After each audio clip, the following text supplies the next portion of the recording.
Imaginez un cercueil fermé, non pas pour quelques décennies, mais pour des siècles, un corps embaumé dans le silence, attendant quelque chose que même les empires ne peuvent empêcher. Une promesse.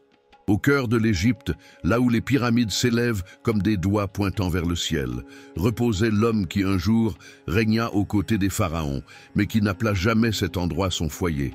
Joseph mourut honoré, mais il demanda quelque chose d'étrange, que ses os ne restent pas là. Pourquoi ? Quelle sorte de foi demande à être transportée à travers le désert, des générations après la mort? C'est là que cette histoire commence à vibrer. Joseph n'a jamais été ordinaire. Dès son plus jeune âge, il portait dans ses yeux quelque chose qui effrayait jusqu'à ses propres frères. La vision. Ce n'était pas seulement le garçon aux rêves extravagants, c'était le garçon qui voyait trop loin. Un enfant qui parlait d'étoiles s'inclinant, de gerbes de blé en révérence, comme s'il savait, sans même le savoir, que sa vie ne serait pas vécue selon des règles communes. Cela irritait, cela blessait. Et au cœur d'une famille marquée par la jalousie et le favoritisme, cela faisait aussi de lui une cible. Le vendre fut, pour ses frères, un soulagement. Pour Joseph, ce fut le début d'un silence qui façonnerait tout ce qui suivrait. Emmené en Égypte, traité comme une marchandise, jeté dans une culture qu'il ne comprenait pas, Joseph aurait pu se perdre. Il aurait pu cesser de croire, de se souvenir, d'espérer. Mais non. Quelque chose en lui refusait d'oublier qui il était et d'où il venait. Même l'injustice ne le brisa pas. Quand il fut faussement accusé et jeté en prison, il ne céda pas à l'amertume. Quand il fut oublié par ceux qui avaient promis de l'aider, il ne perdit pas la foi. Joseph ne savait ni quand ni comment, mais il savait que Dieu était toujours là. Et c'est peut-être l'une des parties les plus sublimes de cette histoire. La foi de quelqu'un qui continue de croire, même lorsqu'il est enterré vivant dans un système qui l'engloutit. Ce fut ce même Joseph, silencieux, loyal et ferme, qui un jour passa du fond de la prison au sommet du trône. En interprétant les rêves du pharaon, il devint l'homme le plus puissant d'Égypte après le roi lui-même. Il géra la crise de la famine, sauva des nations, reconstruisit des ponts avec ses frères et réunit sa famille. Mais même entouré de pouvoir, de luxe et de prestige, Joseph n'oublia jamais une chose. Il n'appartenait pas à l'Égypte. Cela, en soi, est déjà un miracle. La plupart des gens, après tout ce que Joseph avait traversé, auraient simplement construit une nouvelle identité là-bas. Ils auraient dit « C'est ici que j'ai été exalté. C'est ici que j'ai triomphé. Voici mon histoire. » Mais pas Joseph. Au fond, il appartenait toujours à la terre promise à ses pères. Et c'est pourquoi, à la fin de sa vie, il fit une demande qui, pour n'importe quel Égyptien, aurait été incompréhensible. « Quand Dieu viendra vous visiter, car il viendra vous visiter, emportez mes os d'ici. » Il ne s'agissait pas seulement d'un testament, d'un simple vœu posthume. C'était une déclaration scandaleuse de foi. Joseph savait qu'il mourrait en Égypte, mais il ne voulait pas y rester. Son corps serait embaumé comme celui des grands de la terre, mais son âme appartenait à quelque chose d'infiniment plus grand que les palais et les pyramides. Elle appartenait à une promesse. À cette époque, mourir avec honneur en Égypte était l'apogée. Être momifié, placé dans un sarcophage, était un privilège réservé aux rois et aux hauts dignitaires.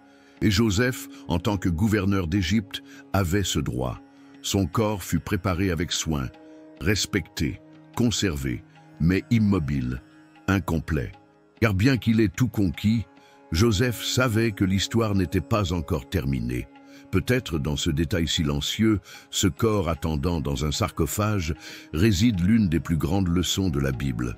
Parfois, même lorsque tout semble s'être bien terminé, le cœur qui croit continue d'attendre, continue de regarder au-delà, refuse encore d'appeler fin ce que Dieu n'a pas encore accompli. La demande de Joseph traversa les générations. Les Israélites vécurent, prospérèrent, grandirent. La terre qui les avait accueillis devint aussi celle qui les opprima. Un nouveau pharaon se leva, un qui ne connaissait pas Joseph, et le peuple autrefois honoré devint esclave. Chaînes, fouets, humiliation. C'était comme si le souvenir de tout ce que Joseph avait fait avait été effacé, comme si la foi avait été étouffée par le poids du sable et des murs de pierre, mais pas ses os. Les os de Joseph demeurèrent, silencieux, fermes, gardant un secret, un rappel muet que ce peuple n'appartenait pas à cet endroit. Chaque génération qui naissait et mourait dans la servitude passait peut-être devant ce sarcophage et se demandait « Pourquoi est-il encore là ?» Et peut-être, au milieu du désespoir, cette question ravivait-elle l'espoir, car les os de Joseph n'étaient pas là par hasard. Ils attendirent le temps de Dieu. Quand Moïse apparut et que l'Exode commença, cette génération ne se souvenait plus des jours de gloire. Mais Joseph, lui, s'en souvenait. Même mort, il s'en souvenait. Car avant de mourir, il avait dit « Dieu vous visitera certainement ». Et c'est ici que l'histoire prend un tournant puissant. Au milieu des miracles, des plaies, de la délivrance et du désert, les Israélites n'oublièrent pas les os de Joseph. Dans la hâte, la peur, la traversée de la mer Rouge, quelqu'un, peut-être un descendant qui ne l'avait jamais connu, portait une arche, pas remplie d'or, pas de reliques, mais d'os. Des os secs, mais pleins de promesses. Ce n'était pas seulement un geste symbolique, c'était l'accomplissement exact de ce que Joseph avait dit, comme si Dieu disait « Ma parole ne faillit pas même dans la mort ». Le corps de Joseph ne fut enterré que des générations plus tard, à Sichem, dans la terre promise à Abraham, Isaac et Jacob.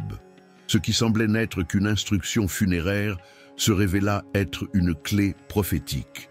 Les os de Joseph furent le fil invisible qui relia la fin de la Genèse au début de l'Exode, la fin d'une ère et le début d'une autre, la transition du patriarcat à la rédemption. Et maintenant, quand nous regardons cette histoire avec des yeux plus attentifs, nous réalisons Joseph ne demanda pas à être emmené hors de la terre d'Égypte par nostalgie, mais par foi. Il savait que le Dieu de ses pères n'abandonnerait pas le peuple. Et il voulait que son corps soit là où la promesse s'accomplirait, même si cela prenait des siècles. Joseph mourut à 110 ans. Pour nous, cela peut sembler juste un grand nombre, une curiosité historique. Mais pour les Égyptiens de l'époque, ce chiffre portait une signification spirituelle profonde. Vivre 110 ans était, selon les archives archéologiques, le symbole d'une vie complète, parfaite, bénie par les dieux. C'était le sommet de la longévité, le sceau de la plénitude. Ainsi, même dans sa mort, Joseph fut honoré, non seulement pour ses actes, mais parce que le temps même de son existence dialoguait avec la culture de la terre où il vivait, tout en pointant vers quelque chose de plus grand. Mais il y a un détail encore plus intrigant. Joseph fut embaumé. Cette pratique, pour les Égyptiens, n'était pas un rituel banal. La momification était un art raffiné, enveloppé de croyances religieuses, exécuté avec soin uniquement pour les grands. La préservation du corps était essentielle car, selon les croyances égyptiennes, il serait nécessaire dans l'au-delà. Le corps devait rester intact, pur, bien conservé. C'était le temple de l'âme, le réceptacle de l'éternité. Et Joseph, un étranger, fut traité comme l'un des leurs. Cela nous en dit beaucoup sur la place qu'il occupait et sur l'impact qu'eut sa vie. Ce ne furent pas seulement ses exploits administratifs qui l'élevèrent, mais sa conduite. Son intégrité, sa sagesse, sa fidélité à un Dieu que les Égyptiens ne connaissaient pas, mais qu'ils reconnurent en lui, d'une certaine manière. Joseph ne se contenta pas de s'adapter à la terre d'Égypte, il la servit avec excellence, et pourtant il resta fidèle à ses origines, à son Dieu, à son peuple.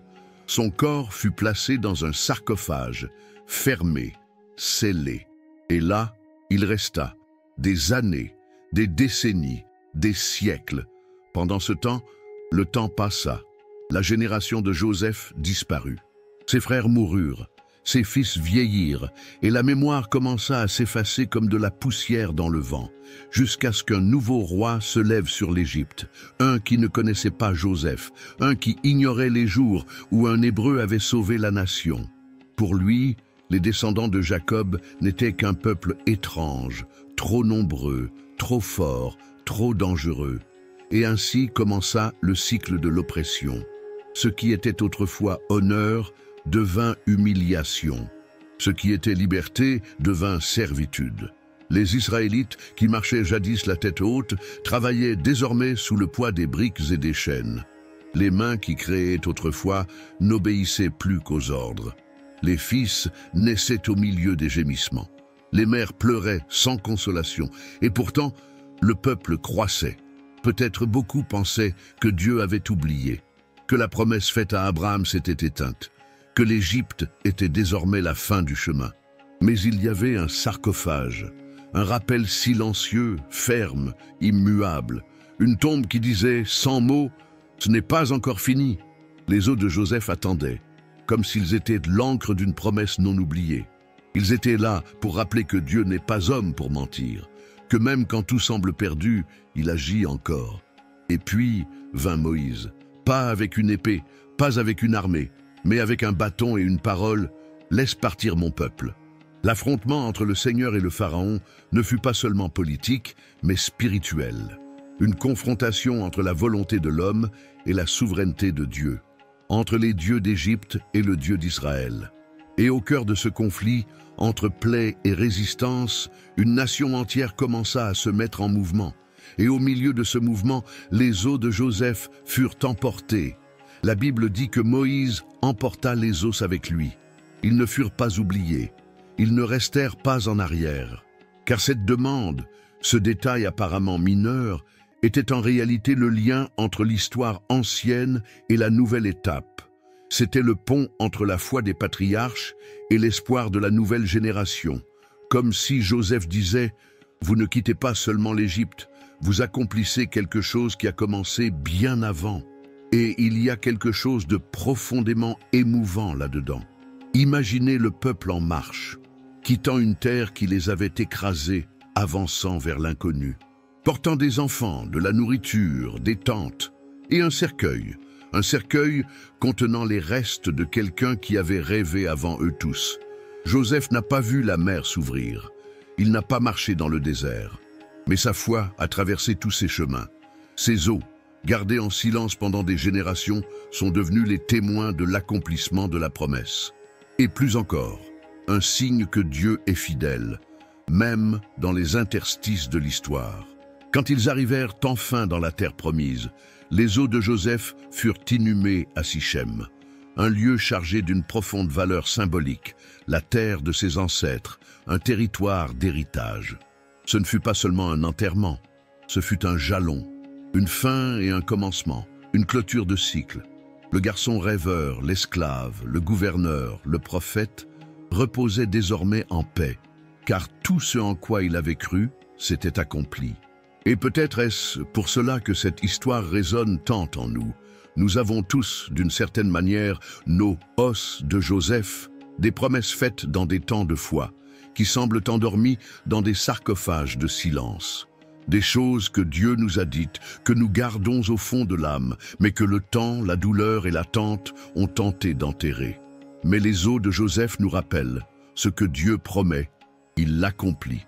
Même si cela prend des générations, même si cela passe par des déserts, même si la mort essaie de le faire taire, l'histoire de Joseph est celle d'un homme qui n'a jamais oublié qui il était, même quand tous autour de lui ont essayé de le convaincre du contraire. Il a vécu dans des palais, mais son cœur était dans des tentes. Il a été traité comme un roi, mais il savait qu'il était l'héritier de quelque chose de plus grand. Il n'a pas voulu d'une tombe parmi les dieux d'Égypte. Il a voulu reposer là où le Dieu de ses pères avait promis. Et ainsi, les pieds sur une terre étrangère et les yeux tournés vers l'éternité, Joseph a conclu sa vie par un geste simple et éternel.